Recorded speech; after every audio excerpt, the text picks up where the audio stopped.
Revaluation account ये admission, retirement और death में सबसे इंपॉर्टेंट पार्ट होता है, क्योंकि रिवैल्यूएशन अकाउंट में हम लोग एसेट एंड लाइबिलिटीज़ के बैलेंस को हम लोग फिक्सअप करते हैं। एसेट और लाइबिलिटीज़ में जो भी हमारा चेंजेस होता है वो हम लोग रिवैल्यूएशन अकाउंट में शो करते हैं।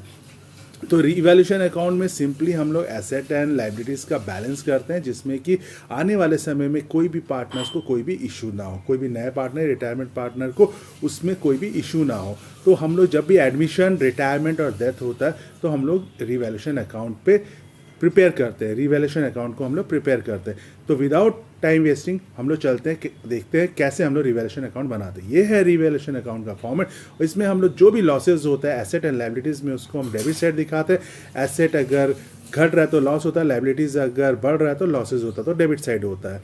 उसी तरह से अगर हमारे एसेट और लाइबिलिटीज़ में अगर हमें प्रॉफिट होता है तो उसको हम लोग क्रेडिट साइड दिखाते हैं।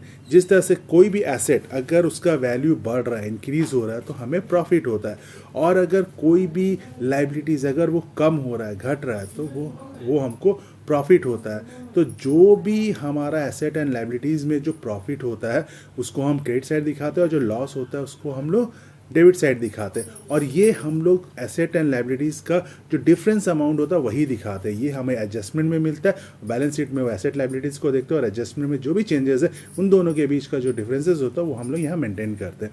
तो ये है फॉर्मेट रिवैल्यूएशन का, और इसमें अब हम लोग क्या क्या एंट्री करते हैं हम लोग देखते हैं। तो इसमें डेबिट साइड सबसे पहले हम लोग दिखाते हैं इंक्रीज इन लाइबिलिटीज़, और क्रेडिट साइड में इंक्रीज इन एसेट, क्योंकि लाइबिलिटीज़ अगर बढ़ रहा है तो लॉस, और एसेट अगर बढ़ रहा है तो प्रॉफिट होता है। उसी तरह से हमारा सेकेंड आइटम आता है डिक्रीज इन एसेट। अगर एसेट का वैल्यू घट रहा है तो हमें लॉस होता है, तो जो डिफरेंस वैल्यू होगा वो हम यहाँ पे दिखाएंगे। और उसी तरह से अगर लाइबिलिटीज़ मेरा इंक्रीज हो रहा है तो मतलब पहले जो लाइबिलिटीज़ है उससे बढ़ गया तो लॉस हुआ, तो उसको हम क्रेडिट साइड दिखाएंगे। तो ये सिर्फ डिफरेंस वैल्यू हम लोग दिखाते हैं, टोटल नहीं दिखाते। उसके बाद और हम लोग थर्ड आइटम पे आते हैं, वो है अनरिकॉर्डेड लाइबिलिटीज़ और अनरिकॉर्डेड एसेट।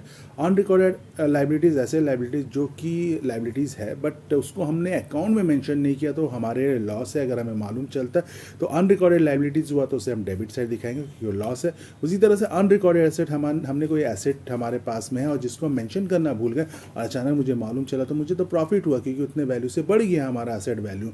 तो अगर हमारा अनरिकॉर्डेड एसेट है तो प्रॉफिट है, उसको हम क्रेडिट साइड दिखाएंगे।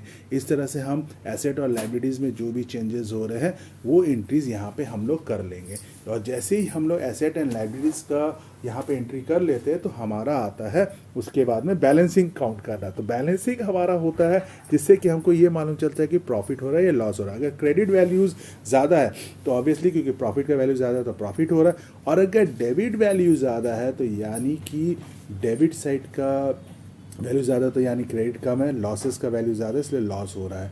तो अगर हमारा डेबिट साइड का वैल्यू ज़्यादा है तो बैलेंसिंग हम डेबिट साइड दिखाएंगे और जो भी लॉसेस है वो ट्रांसफ़र करेंगे पार्टनर्स के कैपिटल अकाउंट में। उसी तरह से अगर क्रेडिट साइड का वैल्यू मेरा ज़्यादा है तो वो हम ट्रांसफ़र करेंगे पार्टनर्स के कैपिटल में एज अ प्रॉफिट में। तो ये हमारा डेबिट और क्रेडिट का ट्रांसफ़र हम लोग करते हैं। उसी तरह से अब हम आते हैं कि अब हम एक क्वेश्चन देखेंगे। तो ये सिंपल सा एक क्वेश्चन है, इसमें आप देख लो क्वेश्चन में एडजस्टमेंट में अगर आप चेक करोगे तो एडजस्टमेंट में से 3 ही एडजस्टमेंट मेंशन है। पहला, बिल्डिंग डेप्रिशिएट हो रहा है 10,000 से, यानी डेप्रिशिएट हो रहा है यानी कम हो रहा है यानी लॉस हो रहा है, तो ये हम डेबिट साइड में दिखा देंगे। दूसरा, प्रोविजन फॉर 5%। प्रोविजन मतलब हमारा वो पैसे नहीं मिलने वाले, हमने सोच के रखा है, तो ये डेटर्स पे बोला है। डेटर्स हमारा 24,000 है तो उसका 5% निकालेंगे, दैट इज़ 1200, तो वो प्रोविजन भी हमारा लॉस है, तो लॉस को हम डेबिट साइड दिखाएंगे। और थर्ड आइटम हमारा है यहाँ पे सैलरी, आउटस्टैंडिंग सैलरी। सैलरी हमारा एक्सपेंसेस होता है बट ये आउटस्टैंडिंग सैलरी है, जो सैलरी देना है, तो ये लाइबिलिटी बन गया। तो लाइबिलिटी मेरा क्या हो रहा है, बढ़ रहा है, तो ये भी मेरा लाइबिलिटी इंक्रीज़ हुआ, तो इंक्रीज़ हुआ तो लॉस है, तो लॉस को हम लोग डेबिट साइड दिखाएंगे। बस 3 आइटम है तो 3 आइटम को हम डेबिट साइड दिखाएंगे और हमारा लॉस वहाँ पे फुलफिल हो जाता है।